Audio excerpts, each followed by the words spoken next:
We're good to go. Awesome. Well, good afternoon, everyone. Welcome to the May 4th Lacey Parks Board of Park Commissioners agenda meeting. Well, that was a horrible introduction. Apologize for that. I'll call the meeting to order today at 5:32 and get started. If we have any additions or deletions to the agenda, does anyone anything that we're adding or changing? All right. If hearing none, I'll make a motion to approve the agenda as written. I'll second it. All right. Dave second. So all in favor? Aye. Aye. Great. All right. I guess moving on to announcements and introductions. So let's start with the City Hall room and just kind of go from Jen and then just work around in a clockwise fashion, I guess would probably be the easiest way, if you don't mind. Okay, sounds good. I'm Jen Burbidge, Director of Parks, Culture, and Recreation for the city. Justin Beard, Recreation Supervisor, overseeing facilities. Sue Belash, Recreation Manager for the city. Gary Larson, Commissioner. Wendy Goodwin, Commissioner. Dave Weber, Commissioner. Troy Kirby, Commissioner. Fantastic. Welcome, everyone. My name is Aaron Wheeler. I'm the board chair. Member Commissioner. Sarah Smith, I'm the Executive Assistant. Awesome. Well, thank you, everyone, for joining us today. Any additional announcements to be made? Yes, I do have one announcement, just that the May 25th, we'll be doing the Lacey Depot and Playground Grand Opening in conjunction with Lacey Rotary. We just want to invite all the Board of Park Commissioners to attend, and also any members of the public who might be watching or are here tonight. Sarah Smith is going to be sending out the invitation to you all if she hasn't done so already. That was what time of the day is that at? So that's at 5:30. We are going to have a couple of food trucks over there, and we'll just be celebrating finally in person, even though it's been open. We just haven't been able to do so in person. So hope you can all join us. Great. Awesome. Well, thank you. And I don't think so. It looks like the only one not with us today is Sarah Daniels. Is that correct? Commissioner Daniels? Commissioner Daniels was excused. Okay. I think that might be the only person we're missing. Yeah. Oh, and I guess our youth representative, Declan. Okay. Well, great. All right. Well, moving on from there. Approval and corrections of April meeting minutes. That's why it made me think of Commissioner Daniels. Were there any changes or objections to anything in the previous meeting minutes? All right. Hearing none, I will. Oh, sorry again. Someone say something? Oh, hearing none, I'll move to approve the meeting minutes as written. I'll second. All in favor? Aye. Great. Okay. Number 5, correspondence. Looks like there was one correspondence, and everyone's had time to read it, and we'll won't add any additional comments at this time, but just make sure you guys saw that. Citizen and public comment. Are there any members of the public that are here that have signed up? Yep. Oh, we do? Yeah. Oh, great. If you don't mind just coming up here and taking the seat. I'll take your seat. Yeah, take my seat, and that way everybody can hear you and see you. I'll do what I can. If you're for your good seat. with that. All right, thank you. Well, good afternoon, everyone. Thank you for having me. And thank you, Sue, for letting me know I was supposed to be here. My name is Thor Hoyt. I'm an attorney in town, but that's not why I'm here. In January 20th, some folks along with me formed a new rugby club in town. You have a rugby club in town now, but we formed another one, and we formed it with a real purpose.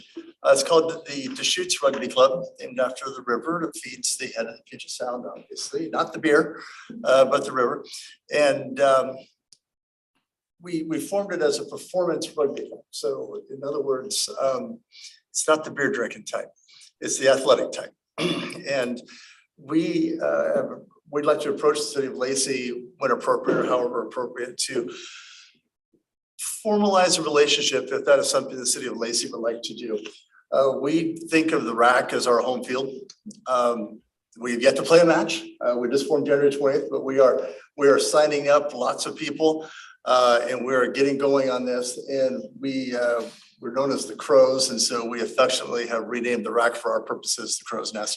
And that's where we plan on having all of our matches and work with Sue and staff on field rentals and all that kind of good stuff. This thing will really kick off this fall with 15s. We're trying to run 7s now. There's 2 types of rugby, 7s and 15s. We're trying to run 7s now, but you know, it's hard in the summer getting everybody together. But 15s for sure, we're going to go hard, and we're going to have lots of people out there. So we would like to have the city of Lacey logo affiliated with us on our website and the like, because this is our home, and we draw from the whole South Sound. We draw from, well, we have Seattle people coming down. Don't tell anybody. But we also have Tacoma people. We have all, you know, the local area. And we have some people coming up from Portland to come run with us because we're a high performance rugby team. Just a little bit of a history. Try not to get into this too much because rugby is complicated in the way it's organized, but we were admitted into the union, which is Washington, Idaho, Oregon, and Alaska. We were admitted into the union as a high level rugby team, a D2 Division II team, which is unprecedented. There aren't any D1 teams here. There's only one in Seattle Rugby Club, but they play D2. So we were admitted as a high level rugby club without ever putting a foot on the pitch. Because of what we're going to bring. And what we're bringing, our model is to bring athletes who weren't going to go to college, did great in high school, but aren't going to go to college with that athletic skill, or did go to college and just didn't make it to the NFL or didn't make it into the MLS or the NBA. And there are lots of them. On our board is Marcus Trufant, formerly of the Seahawks, Xavier Cooper, formerly of the Jets and the Browns. Those are both Tacoma boys. They're on the board, and that's their model. That's the model they believe in, is to go get these young men. It's 18 and older men at this point, because you got to build your teams. We don't have the women's teams yet. There's one of those in DuPont.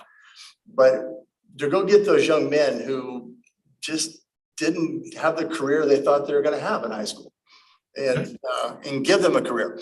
There are maybe 500 or so professional rugby teams throughout the world that pay you money to go play rugby. There's one in Seattle. Well, let's your time limit's up for the public speaking base, but it sounds like we do have a lot of room for further discussion, that we'd like to have this on a further a later date to talk more about the city's involvement and how we can help support. Troy, do you have a question?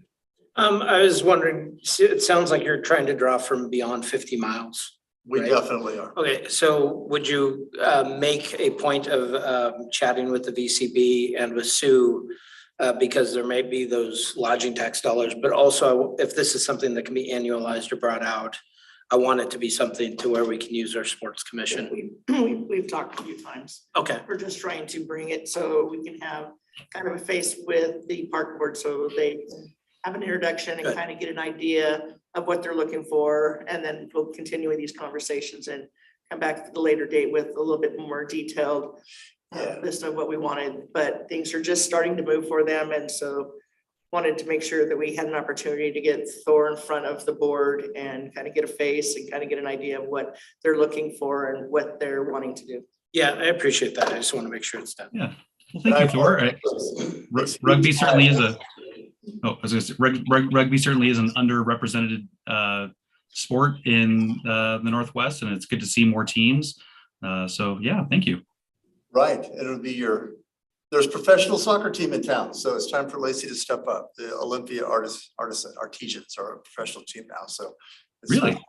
Yeah, this year. They're a USL2 team, so this year.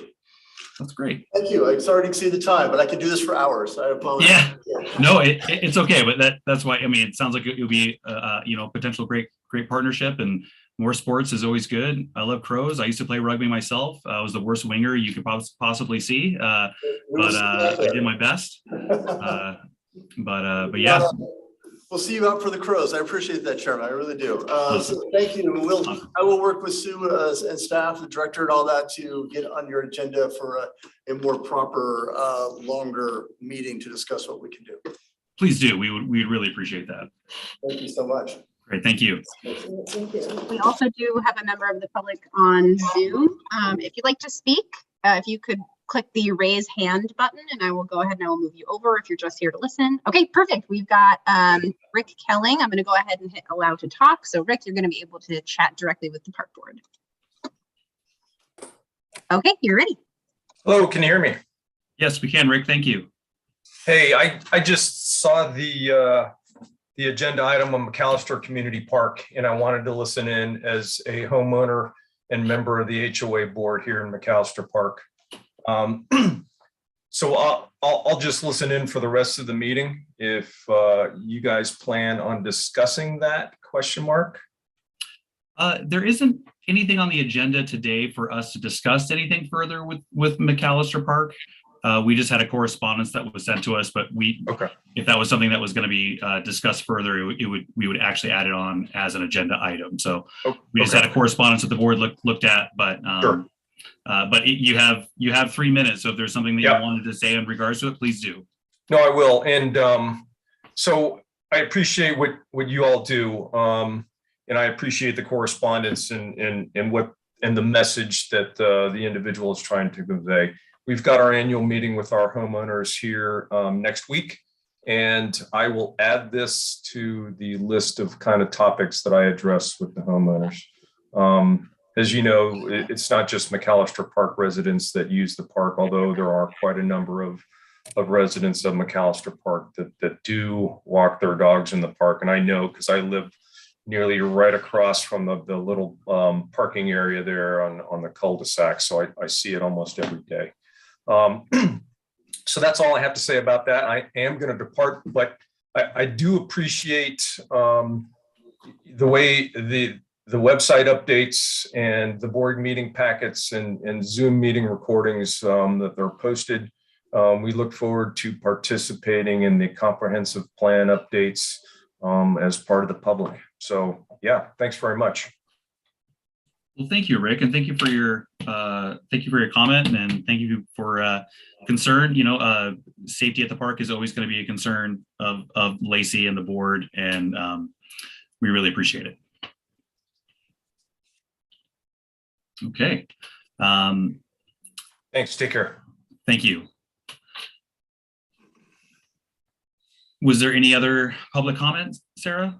Nope, that was the only other member of the public present. Okay, let me turn off my timer here so it doesn't go off randomly in 2 minutes.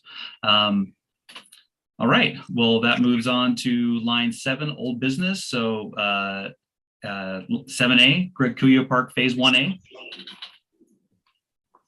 Okay, just that's me. I have a brief update for the board. I'll pull up the Greg Cuyo Phase 1A site plan just as a reminder of what we're looking at here.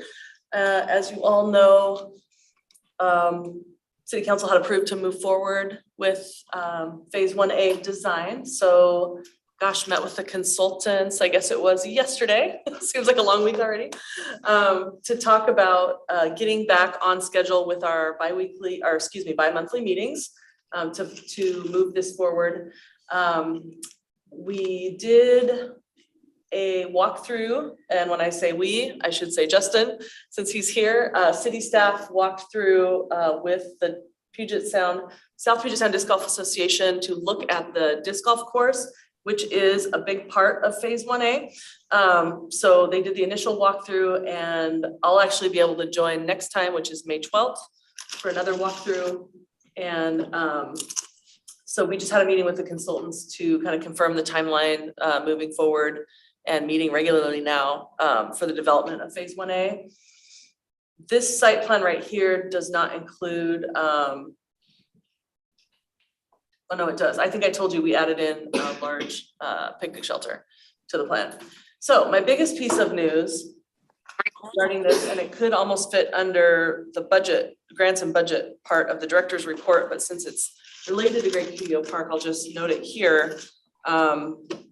Sarah Smith and I, we just submitted our applications to the Recreation and Conservation Office in 2 different grant categories.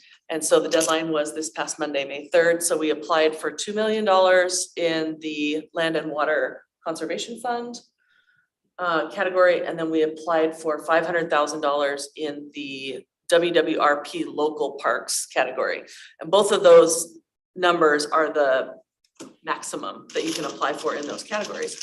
And so you just have to have matching funds. And since City Council had approved, the $3 to $5 million range for phase 1A, we were able to get permission from council to go ahead and put those in. So we did submit those. And then what'll happen next is a technical review that'll happen the first week of June. So we will be preparing a slideshow for each of those. They'll actually be, the applications were identical, which was great. We could just submit the same one for both because we were going to use matching funds one for the other. So I will be excited to show Park Board our presentations. We'll have them ready for the next Park Board meeting, so you all can see what we will be presenting to the RCO panels for consideration. And then what'll happen after technical review, it's kind of a cool process because our grants manager, our representative, will actually give us, they'll critique the presentation along with the panel and also all the application materials we submitted, and we'll be able to refine that and be able to submit again July 19th for the final application. So fingers crossed. What we had to do is for the Land and Water Conservation Fund, they like you to identify the whole project boundary for the whole Great Cuyo Park properties, even though development is only taking place in the phase 1A core area. And so what we had to do is mark on our map exclusion areas that would not be used for park purposes. So for example, as you guys probably all know from going through the master plan process, there is a road scheduled at some point to come through 31st extended east-west. And so we were super conservative and asked for an exclusion of 200 feet wide. And so what'll happen is if, the panel or that in that category, if they don't agree with that exclusion, there'll be some kind of negotiating that would take place. We also, as you know, there's a park maintenance facility scheduled there. And so that would be something that would need to be excluded as well. And then there's other easements that we had to identify, and then the north-south right-of-way. So we had north-south right-of-way for Carpenter Road. It's like 80 feet total.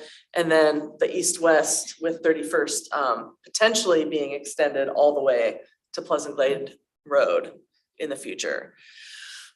We did, like I said, 200 feet there. So we'll see how it all comes back. I will definitely keep you all posted, but exciting news, we're moving forward and meeting more regularly now again with HPB Landscape and their sub-consultants for the project. Jen? Yes. In that project, I guess I'm used to, how far along is the design? Schematic design phase, design development, or? Yeah, so we only have schematic at this point. And so what the consultants are doing is they'll take it all the way to construction design for phase 1A, which is just those improvements that I showed. It's the golf course, the parking lot, 50, so it's park entry, 50 parking stalls, the picnic shelter I mentioned, it's 100 acres of trails, it's the disc golf course, and it's an enclosure for Santa cans. So we're not actually doing the actual restrooms because we're not bringing in water yet at this phase. So, so they're taking it all the way to construction for those amenities that I just listed off. That's phase 1A. And that's what we applied for the grant funding for. Okay, thank you. Yeah, you're welcome. Any other questions about that? I have one. Can you Yes. repeat the WWRP? How much was that grant for? So that one is 500,000 for a development grant.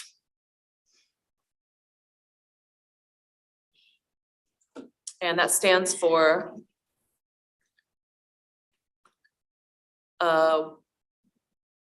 Washington Wildlife and Recreation planning, I believe, that acronym. WWRP local parks category. So the WWRP has several different programs. There's like a trails program and there's like boating. So the one that fits the most closely with this project is it's called local parks category. And those will both be combined together and submitted. Yeah, Kind of a package to the council. So they go in,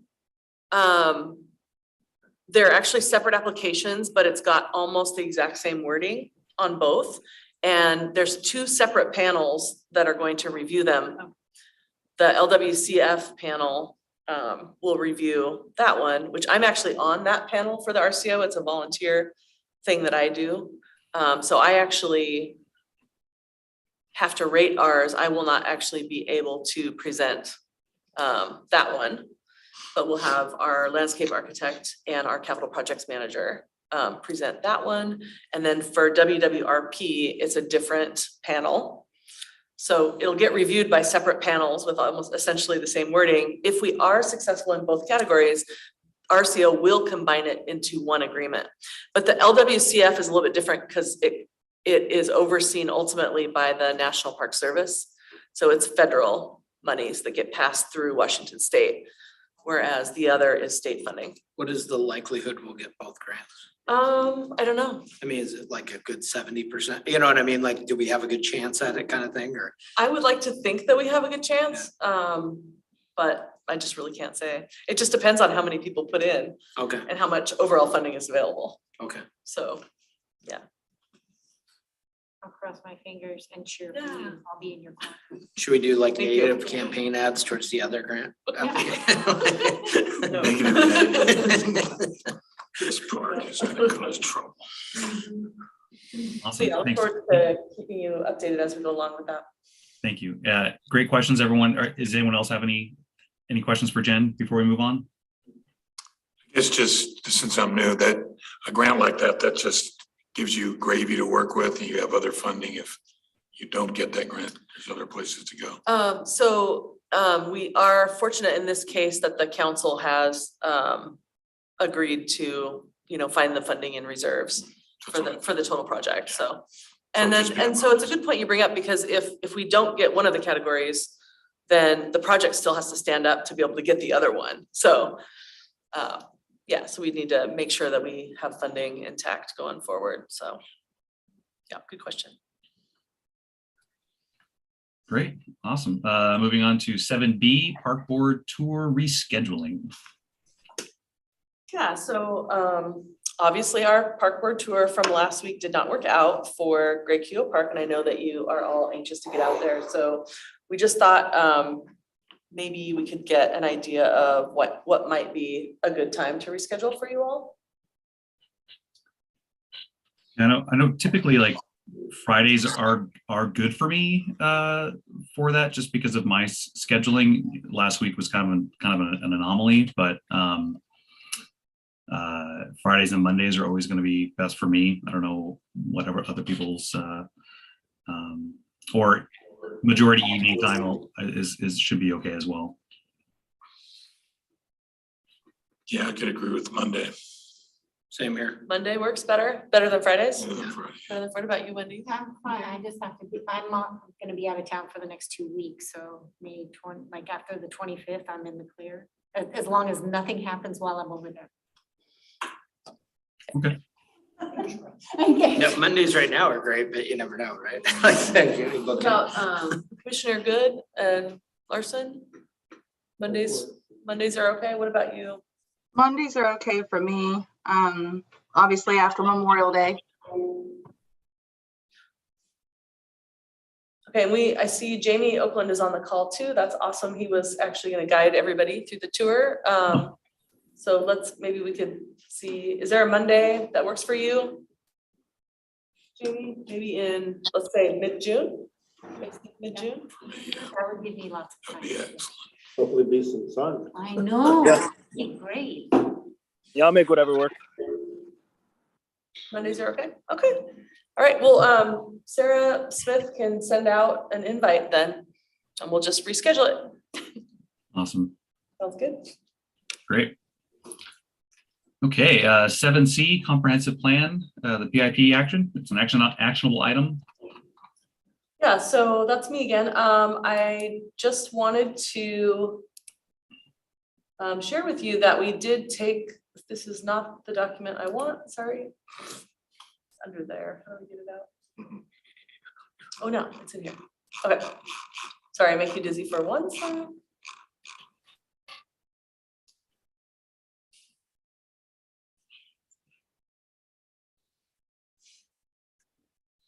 Oh, you did have 1A in the packet. There you go.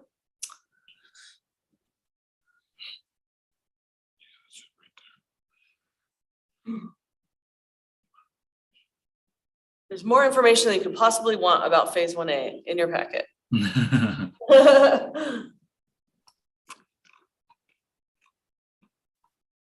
Well, I know we had a pretty, we had a good conversation about this last meeting. Yes, and since then, Sue and I went to the Commission on Equity this past Monday, April 25th, a week ago Monday, and they were super receptive with this public involvement plan. And so we really wanted to just check in with them and make sure from an equity lens that we were hitting all the marks. And they totally agreed with, reaching out to underserved populations. So we did include the staff report that we shared with them just to make sure Park Board is on the same page with all these advantages, bringing forth suggested edits. They really didn't have a lot to say, which made us feel pretty good about the work that we did. So just as a reminder, I'll skip to kind of our schedule that we had gone through last time. So we're going to go ahead and we're making some visual aids as we speak to be able to have a booth at Lacey Spring Fun Fair and reach out to the community on the priorities that we heard through last year's community outreach and with work from the outreach team. And then we did talk about the June Park Board meeting being a venue that we can invite people to that wanted to give us insights. And so we'll be doing some marketing for that. And that means that our Park Board meeting will go a little bit longer, but we will try to balance the schedule as best we can. But this is super important public outreach that we're doing right now. So I think you guys will really enjoy that. So yeah, with that, I'm happy to answer any questions, but would love to get your joint approval to move forward. Okay. Do any commissioners have any comments or concerns about what's written in the current PIP before I make a motion to approve? I thought it was pretty comprehensive.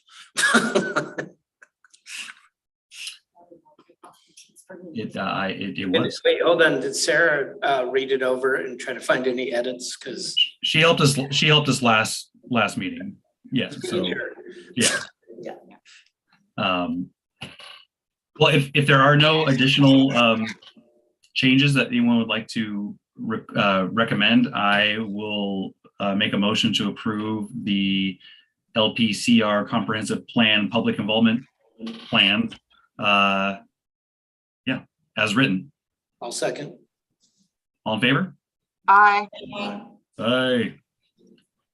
Here you go, Jen. You got it. Thank you. It's gonna be fun. I hope so. All right. So moving on to 8A. Is that what that is? 8A? I'm all over the place here on my Yes. 8A, the special event and application permit recommendation or application. Yes, so I'm going to recuse myself. yeah. So Actually. because they're their own separate group, but they're going to cater. They're going to hire me as the caterer. So I'm going to separate myself. Well, from that. it would be great if if you had the ability to give us a little bit more of a background of what this event would be like. All I know is that so they're from the Nisqually Veterinary Hospital. They want to do something for Charlie's Fund. Has nothing to do with Charlie Safari. It has to do with I guess if your cat or dog needs their vet bill paid and you can't pay it, they're fundraising, and they're going to use me as a caterer so that we can get the cider. They come into my store, but I didn't want to speak and Yeah, that's okay. I think it's good for you to be able to answer any questions that, Yeah. that the board might have, but, yeah, recuse I get it. from the voting. So Yeah. I think that's fair. Yeah, and, you know, and fellow board members, I mean, the only thing that I think could be something to consider in this scenario would be, you know, we don't want to have any event that's strictly based upon alcohol and alcohol sales for our park, but you know, reviewing this, there's more than that. That just seems to be a secondary piece to it. There's going to be music, there's going to be entertainment, there's going to be food. And so this is just one other aspect of it. So kind of reviewing the application myself and based upon what our restrictions would be. I don't feel that this would violate any of those, but yeah, any other opinions? Say just since you've been working with them on it or? Yeah, you know, I've been working with Hannah Sack. She is with Charlie's Fund. The nonprofit has a great mission and yeah, it is a lot more than just cider. I think really that is to just actually draw the public in. It is going to be a community event that's centered really around entertainment and bringing people in to raise funds for this cause. So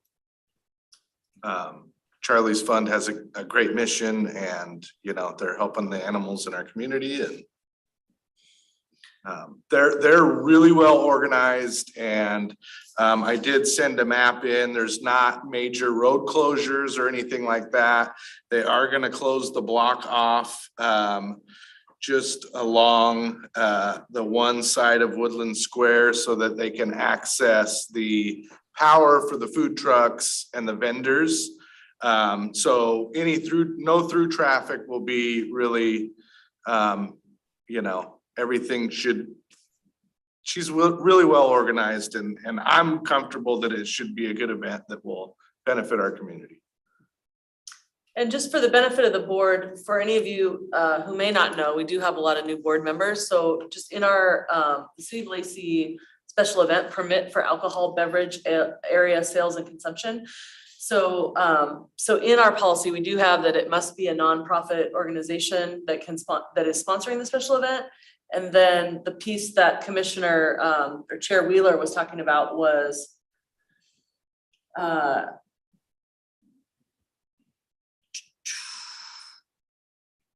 it says Third right line, here, provided the sale and consumption is not the main focus, but is complementary to the food served and integral to the special event. So that's why he brought that up. And then the other thing that you might want to know in this policy, it does state that the city only accepts special event permit applications for alcohol sales at 3 facilities, which is Huntermer Park, the Rack, and Woodland Creek Park.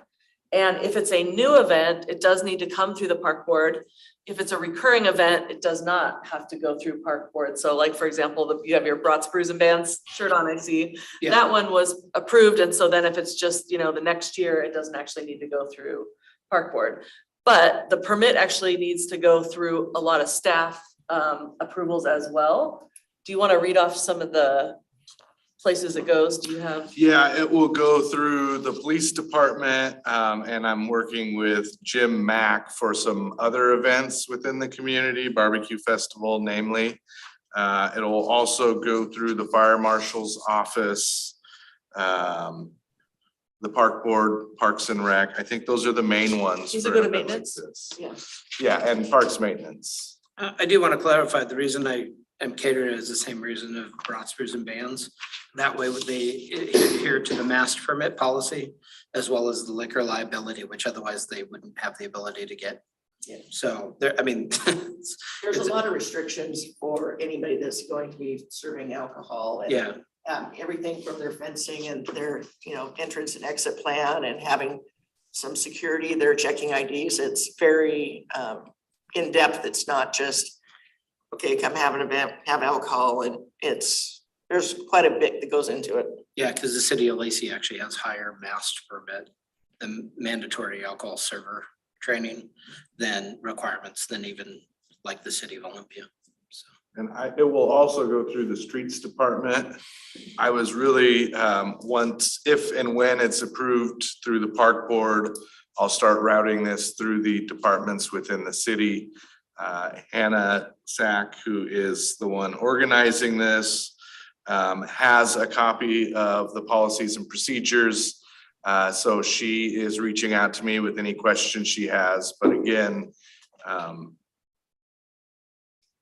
yep. So we're looking for, if you decide to make that motion, it would be pending approval of the city departments. Okay. So. Okay. Do we, I mean, when we're approving something like this, do we really need to be going?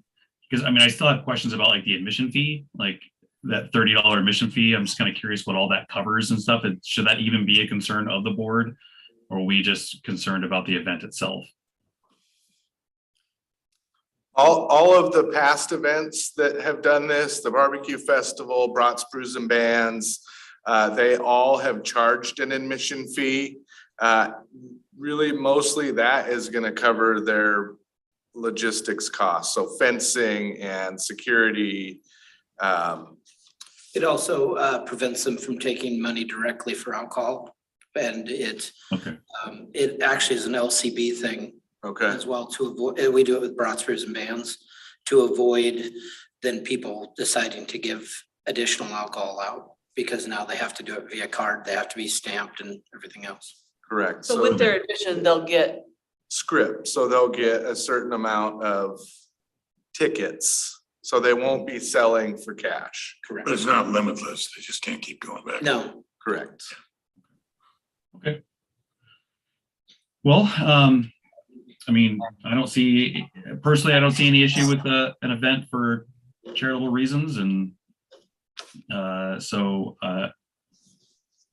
I'll make a motion to approve or to accept the application for further review of the other city departments.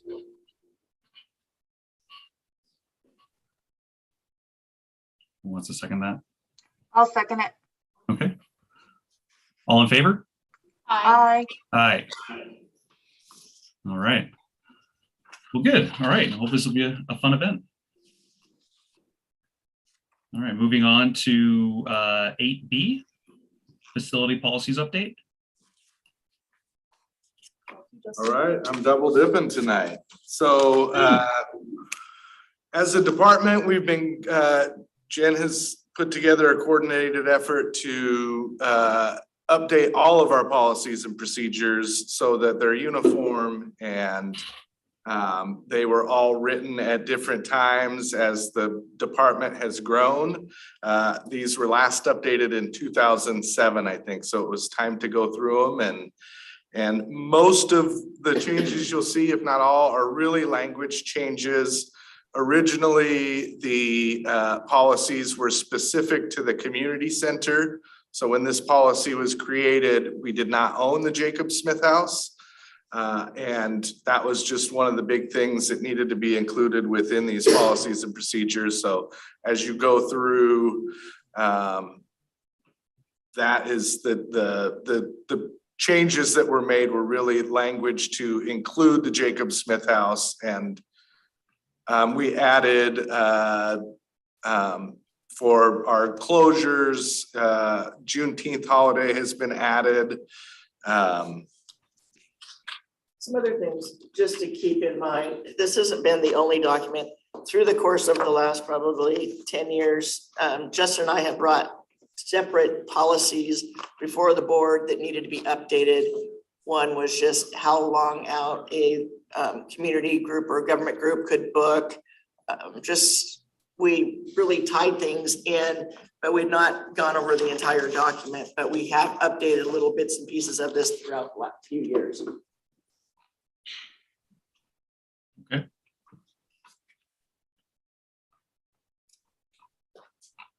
Any commissioners have any questions about the document?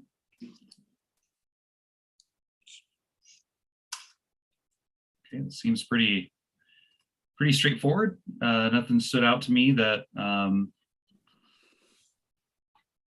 really needs to be addressed. So I'll make a motion to approve the document as written. All right, all in favor? Aye. Aye. All right, great. Motion carries. All right, we're just clicking along, everyone. This is great. All right, so now we got 8C, RAC policies update. Call it sort of following the same suit as Justin previously mentioned, and as you very well are aware, through the last couple months, we have had a couple correspondents that had us really take a good look at some of how we were, the wording of some of the things of how we were allocating tournaments and what we were doing and how we were doing cancellations and different events like that. So we took a real good look at the RAC policies, and we did bring these through the Commission on Equity as well to have them give a pretty good look at that. If Jen wants to scroll through, I believe you left the document in, so you can see the different changes we made. That one was not a real big one, but it's still there. A lot of it was talking about some of the language of how you can, what the priority is, the dates. So if you're reserving a date at the RAC for a softball tournament and it was the 7th weekend, you're going to get another the 7th weekend. It's not going to go by holidays. We're trying to just clarify how we're doing it, who gets to, put in, how many requests you can actually make. You can do your requests that you had the years before, and you can add 2 new requests, and that's it. We also clarified that just because you had a date doesn't necessarily mean that you are guaranteed that date. It will depend on a lot of different things, whether it be a regional or national tournament coming in, because this complex is supposed to be a big draw for the economic development of our community. So with lodging tax, the heads and beds, the whole point of this is to be as self-sustaining as we can. It's not going to be 100%. Because we do have that community part of it, but trying to do as much as we can. So a lot of this didn't really change anything. It just clarified how we were looking at it and what the steps would be. So yes. Though it clarified it, did it resolve the issue, or is that issue still up in the air? I mean, does that party feel that they found some resolution, or are they still? I would like to think so. I mean, the gentleman is still doing practices out at the RAC. I mean, he's not cut off from the RAC by any means. Okay. And he is going to get a date next year, at least one in the prime youth baseball fast pitch time zones. So we were fair with them. So, and it was kind of it was a compromise, I think, and it was, and we did, as much as, there's certain parts of it I really was uncomfortable with. It was nice to really take a look at some of these things just to see where, even though most people understood it, obviously there was somebody that didn't. So we had to change some of the wording just to make it more clear. And there's nothing wrong with taking a second look at it or a third look at all that stuff. I think every few years it's going to be to our advantage to do so. We got information from all of the different organizations, from Sprinker to Heritage up in Tacoma and Seattle to Celebrations and those that are our competition per se, and this New Centralia complex that's down there, and pretty much just for our own sake and our own understanding, make sure that everybody, we're all doing the same thing, and we all have pretty much the same. It's kind of funny, we were getting them, they were pretty much all our packet. So a lot of people are all on the same page, and there are some different categories in there that we are starting to look at. One is the alcohol, because there's the organization up north at Snohomish that they're coming down on folks and saying, we're going to put police in, and if this is something that continues, you're going to be paying for it. We're looking at we're doing the same thing. So we're trying to everybody work together to make this a very consistent thing for this population, because whether it be fast pitch, softball, or whatever, they're all the same group and they travel up and down, and it's all the same tournament directors. So as long as we get everybody on the same page, I think we're going to be in a good spot. I'm glad cooler heads prevailed, right? Yeah, I think there's always going to be things to improve, but I think if we're taking the steps to try to improve what we're aware of and what we can improve now, then we're making progress. And in 2 years, there might be something else that's come up that we really need to address. But I think we're making the right approach. Everyone's intentions are in the right place. We just have to follow the rules. Yes, To get the intentions met. yes, exactly. Yeah, and one thing that I'll add is that, and you probably read this in the staff report, but we do get more than double the requests of what we can accommodate for tournaments during the busy season, which is March through Pretty much September. September. And so it is the great balancing act. It's, we do have some local groups in there. That's super important. But to Sue's point about, bringing in those dollars for the local economy, the economic impact, that's really important as well. That was what the complex was built for. It wasn't built as a community park. It was built as a sports complex, a regional sports complex to bring money into our community.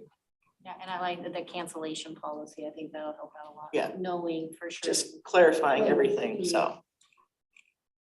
And as part of that, you saw the rental guide. That is something that we go through every year. And if there's something we need to look at or need to change, it's looked at on a regular basis, basically on a yearly basis. So that's why that is in there as an appendix or whatever it is, exhibit appendix, because that is a constantly evolving document. Yeah, but if we're having that much demand, I think it's good that we kind of are clear. Look, if you cancel on us, you're not instantly just getting it back. Yeah, if you've got 5 tournaments or 5 teams, and I can have 25 teams, and Yeah. Sorry. but we needed to take a look at it, and there's things that need to be changed and need to be fixed, and I'm happy that we went through it, did it. I do like how the largest font in the document is talking about there will be additional maintenance is required for sunflower seed pickup. So this will include sunflower seed pickup. It would be, you don't understand though, because they're. Sounds like that's been an issue. When they get into the synthetic, they can destroy the synthetic, and Yeah. it's a very real Yeah. issue. I don't know if Jamie wants to talk about the seeds. I'd rather have them chew, just. You may rather not want to talk about it. Maybe that's where we go. You want your new dates? Guess what? You gotta pick up sunflower seeds. Exactly. Pick up detail. Okay. No, this is great. Any other questions or comments? So are we looking for like a board approval of the changes that the changes that are shown are the recommended language changes we're approving as with those changes for the, okay. So are there any other comments or questions from anyone on the board? I do have some comments. I mean, it's related but unrelated. Basically, I know that it was commented earlier about how that was the purpose of the rack, was to bring outside dollars in, and I completely understand that.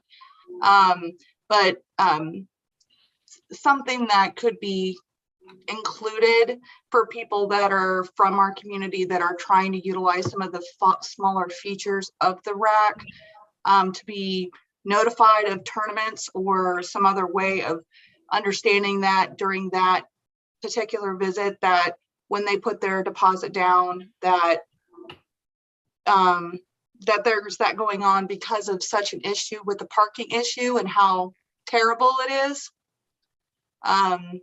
kind of a conscious thing that is also additionally placed in there. Is that a possibility? I don't know if that would be something that would need to be in the policies, but I do understand, I hear where you were coming from, and that has been an ongoing problem. And I think we need to address as a department, not necessarily in a policy state, but whether it be I mean, it could be in a policy state. Some parking, because that is a real issue, especially this last weekend, because we had a huge soccer tournament. Yes, I know. I had an event and I couldn't do it personally.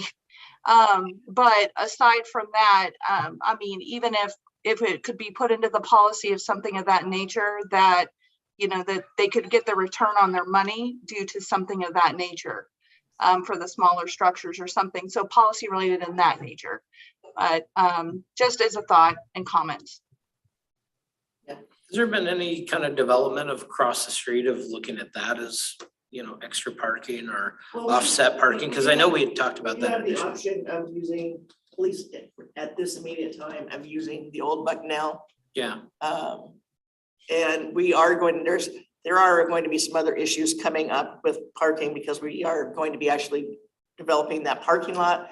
So that whole gravel area will be shut down for a time being. And so this is an issue that we are already kind of starting to look at and needing to have to address. Yeah. Or you could do a busing event, just to bus everybody. Yeah. Yeah, I parked at Nisqually Middle School. Just to let you know for my events.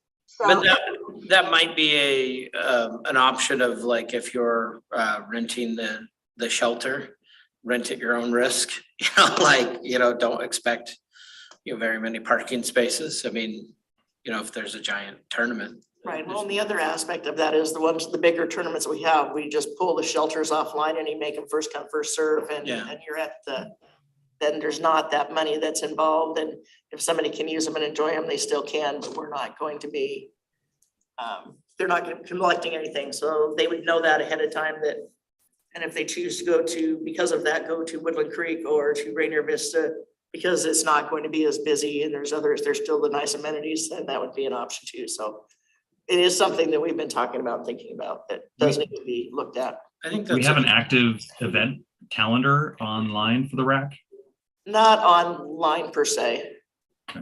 Tournaments are usually listed, but any Joe Public's not going to know that this tournament is this really big one and this tournament is really a small one. I mean, it's just basically the names and what type of activity it is. So whether it be fast pitch baseball, softball, seniors, and yeah, it's hard to say, oh, this is a huge one. And some of them that haven't been big have turned into be big ones. So, but I think to pull those offline for some of those things that we know ahead of time are big, I think would probably be one of our best options, just because then we won't have somebody that's putting money into a facility or into a rental that they're not able to use.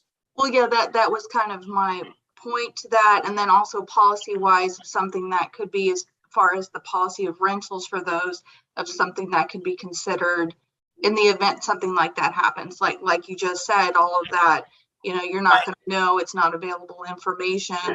And then until you show up, you don't know. So what is being done for those citizens are actual Lacey citizens for those people. That's all I'm saying. That it needs to be put into the policy in some degree. But I don't want it in this policy. I think that's more of our department policy, because we rent shelters in various locations and the same thing could happen. So I think it's our Parks and Rec, our rental policy in that area, not specific to the RAC, and that, because that way we can cover all of our shelters. We can have the same issue at Rainier Vista, and Rainier Vista doesn't have a whole policy deal set up like this does because it's more of a community park. But if it's in our regular refund policy or cancellation policy that we have, because the shelters are reserved through Civic Rec, through the parks part, not specifically a RAC staff, a RAC person. So it's a great idea, but I think it just needs to be in a different spot. Correct me if I'm wrong, but a lot of this was also built with lodging tax dollars, correct, to begin with? It wasn't built with lodging tax, it was built with PFD funds. PFD, but I mean, it was built for the idea of Yes, drawing lodging exactly. tax. So, But I mean. no, she's got a good point, but I Yeah. just think it's a policy in a different place, not in the RAC policies. I understand now. I understand what you mean. Thank you very Yeah, much. so it sounds like maybe we bring the shelter policy Right, to and that's forward on the what same note. things we need where it needs to be. And we individualize it per park.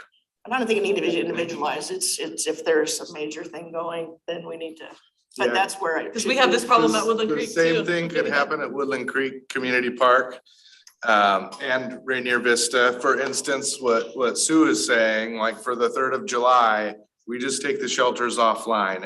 I've blocked them out for the next 10 years so that someone doesn't go in and reserve them prior to the event, because you would show up in the same situation and not have any space to park or and I do oversee the picnic shelter reservation, so I suspect you will all see me here again in a future meeting. No, is it, Cameron, that's a very valid concern, and I'm glad that you brought it up. That's definitely something that I can see could use some improvement in our policy. So thank you. We're just getting too popular. You know, and really, I am seeing a big push as we're coming out of this pandemic. People need to get together again, and they're really making a push to do it outside in our parks. And we saw it over the last 2 years when we couldn't meet in person indoors. But it's even more so now. I think we're all ready to start, you know, feeling our community again. And this is a good time to talk about it, because this summer is, you know, our parks are gonna be full of people, I think more so than we've seen in the past. Is that more just us, or is it more parks in general around Thurston County? Have we seen that? Because I haven't seen a lot of the parks in Olympia get you. I'm not trying to bash on any other city, but I think it's actually statewide and even nationwide. Okay. Yeah, from my perspective. So can we bring that policy for the shelters back, or for us to look at? So on the next meeting, look at that one for Camber. Yeah, I just can't promise next meeting because we've got that other topic and then we've got some other items already. Or just like squeeze it in, you know how you squeeze it in, like where you move them around, you know. Yeah, we'll give it our best. Yeah. We will give it our best effort for next meeting. But this is something I can go out and look at our calendars and work with Sue regarding the tournaments and hopefully mitigate these issues in the near future. In the short term, yeah. Okay, awesome. Thank you, everyone. Well, if there aren't any other concerns or objections about the document as written, I'll make a motion to approve the RAC policy update as written. Second. Jake. All in favor? Aye. Great. And I know, Camber, you were saying that we're done with the actual items. I know you said you had another meeting that you needed to jump on at 7. Would it benefit you to excuse yourself now, so it gave you a little bit of time to prepare yourself for that, or do you want to go up until you got to go?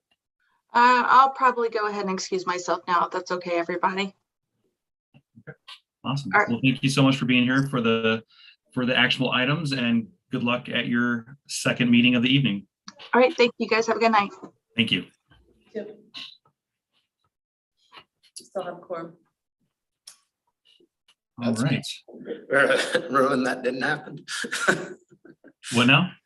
Ruin it didn't happen that we wouldn't have quorum. Oh yeah, no, you gotta stay. I'm sorry, you gotta stay. Well, very grateful right now. 2 extra people. Oh no, one person would have to go to the bathroom. We'd have to take a break. All right, so so moving on to 9A, staff presentation. So for the director's report number 9, I only have 9C, which Sue will be giving that update, and then just 9H if Jamie had anything to add at that point. Perfect.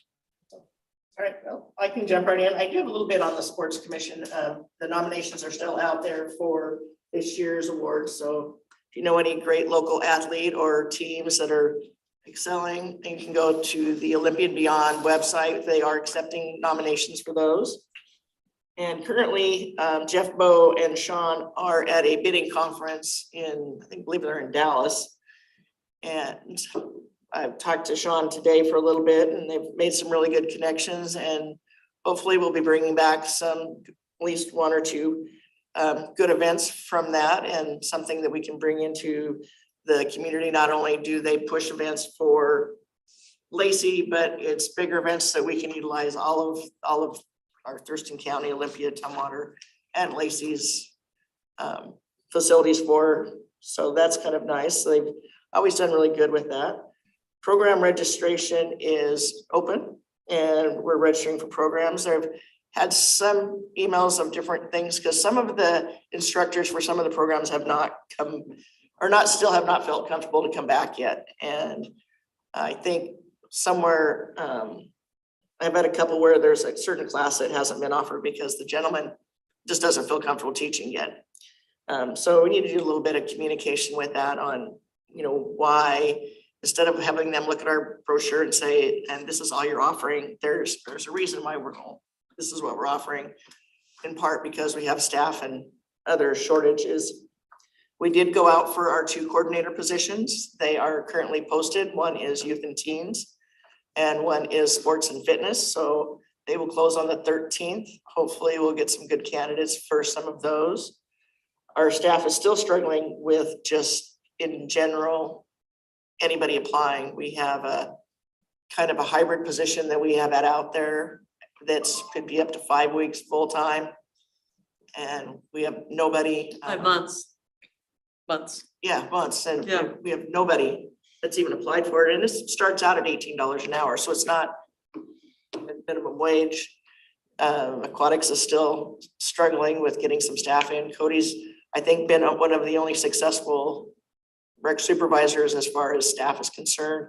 I know Justin's got some positions out because the community center and Jacob Smith House are seeing their rentals increase twofold, so we're struggling to try to find staff to help cover those as well. But next month I'll be able to tell you how the numbers and stuff went with registration because it just started and most of those programs don't start till June. So it's kind of a slow process. 2 things. I know that I think Bob's retiring at St. Martin's, right? So if he's retiring, is there like a thought of whenever they hire that athletic director of us kind of have an onboarding process with the sports commission stuff? So, you know, we're kind of getting them in the loop. Jeff will work with that. Okay. Yeah. And then the second one is I heard Desi left, right? Desiree. Desiree, yeah. So can we steal her back? I mean, do we get in a van and just kidnap her and bring her back? Cause like, you know, I mean, like, it's like really feel bad that I like her. I like all of her staff. So how do we? But I think for her, I think this is a really good opportunity. I mean, she's going to Yum. They don't have a department and it's an opportunity that she can help grow their whole ideas. They want to start a department. And so, yes, it'd be nice to say like we can steal her back, but I think this is a really good growing and a really good opportunity for her as a professional and as a person. Yeah, I just, you know, how do we replace that? I mean, she was really good. Yeah. That was especially like the T-ball and everything, right? Yeah. She did a We lot will of different definitely complexes. miss her. Okay. Yes. Yeah, so the 2 openings that Sue mentioned for recreation coordinator is Desiree Atkin, who left, and then we've had a vacancy in the youth and teen area that due to COVID, because we cut back programs in those areas, we haven't filled that position, but we got the authorization to move forward. So we're doing 1 recruitment for 2 coordinators. And that position opened up when Kathy Owen retired and then Yeah. Cody got moved into interim for that supervisor and then he applied and was hired for that. We still have just not replaced technically him. So, But isn't that somewhat of indicative of our department? We've seen a lot of good people come through like a pipeline.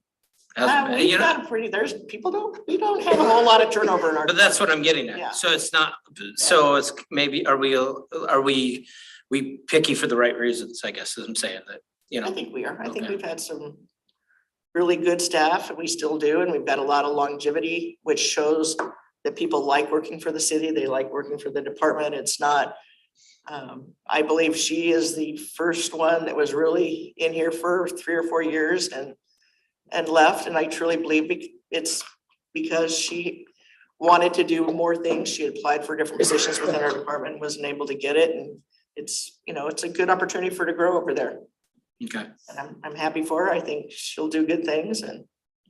So if we do have to, like, we'll strategically just. You know. You're the one with the bank. That's all I've got. Thank you, Sue. And then just wanted to see if Jamie had anything from his standpoint. Yeah, good evening. Sorry, had to join late. I was a part of another meeting earlier. So just kind of personnel issues on the maintenance side also. We have an 18-year employee who just finished and he retires on the 18th, but he's using leave until then. So his name's Hugh. We're excited for him to enjoy retirement. So we've already backfilled his position on the parks maintenance side of things with one of our internal staff. And so we're kind of the domino chain is just continuing to roll. So we're trying to backfill those positions from the people that we already transferred into his spot, if that makes sense. So we're currently filling it's not a parks position, but we supervise these positions. They're called the Rapid Response Team. They are the homeless cleanup team. And so we have a vacancy there that we're currently trying to fill. And then just like Sue mentioned, it's really hard to find part-time temporary employees. And so we raised our seasonal rates to $19 an hour this year, and we're still not very competitive. So still trying to fill those positions. From a park standpoint, I don't know if it was covered at the beginning. The depot is back open. We opened that. The depot shelter on Sunday. That would have been the first. So that's back open and accessible. We're working on re-landscaping Flag Plaza for the Gold Star Memorial, just to get that looking real nice. And then just kind of worked on a deal today to get the Longs Pond and Lake Lois evaluated for noxious weeds. It's coming up on noxious weed treatment season, so starting to work on a plan for that also. I think that's about it. Thank you, Jamie. Thank you, Jamie. And I thought of one more thing, which is that our new website is up. So go to cityoflacey.org for the city's website, and then Parks got our own, which is laceyparks.org. So go check it out. We are still making improvements. So if you see something that's weird, let me know. We'll fix it. Sometimes it says you've lost your way. So I'm always on, when I go on to it, sometimes it'll say you've lost your way. On the Parks one or the city one? The city one. The city one. Yeah, and then sometimes it'll go through, and then sometimes I thought, well, maybe they're still building, so it was a little bit glitchy trying to navigate. But I found the agenda. I got that this evening off of our site. Oh, good. Yeah, I've been playing with a lot of those things in there. I got to see the YouTube videos in there. Oh, Those are good. all the previous, they're great. Oh, good, good. Okay, and so if you think of it and you are on a certain page and it says you've lost your way, take a screenshot and just email it to me. Okay. So we're trying to fix those things as we see them. And Sarah, I shouldn't say we, Sarah Smith has been hugely instrumental with that and working with the public affairs team. And I could be losing my way. I just, when I type certain things in, when I go to them, because we've done the historical, we've been on that site quite a bit, and on the parks one, and sometimes it'll just say you've lost your way. Oh, okay. It's good to know. Yeah. Yeah, good So to then I know. just log back out, and then I go back in, and then it'll start to do something. Okay. Yeah, send I have a it. picture of a map on it and squares and Yep. little dashes that. I'm familiar. Yeah, Oh, have you seen I it? got that as well. Yeah. Oh, okay. on Something, but So. send it to me if you think of it. Mhm. And then there's also laceymuseum.org. So, but you can get to any of those via each other, but those are kind of the three, websites that we're promoting. So cityoflacey.org, laceyparks.org, laceymuseum.org. So super excited. It looks good though, doesn't it? It does. And I love that they're I'm all looking at it right now. with the photos on them. They're Lots of great. pictures. Yep. Everything is easier to get to. There's less clicks involved. So we're really excited about it, and we are going to be upgrading it and continuing to work on it. So that's all I have. Thank you. Awesome. Well, I have nothing as a chair report. Are there any other commissioners that have anything they'd like to say or report? I would like to report a couple of things that took place on the April 23rd. We had our Earth Day celebration at Wonderwood Park, where we removed invasive ivy and holly. And Lindsay was there. She is amazing to work with. And she had the whole project streamlined with a lot of community members out. So thank you so much, Lindsay. And we planted a tree. It was a Western cedar. So her name's Lucy at Wonderwood Park, and there's photos up for that. And Cynthia Pratt was there, which was great to see her as well. So that was amazing.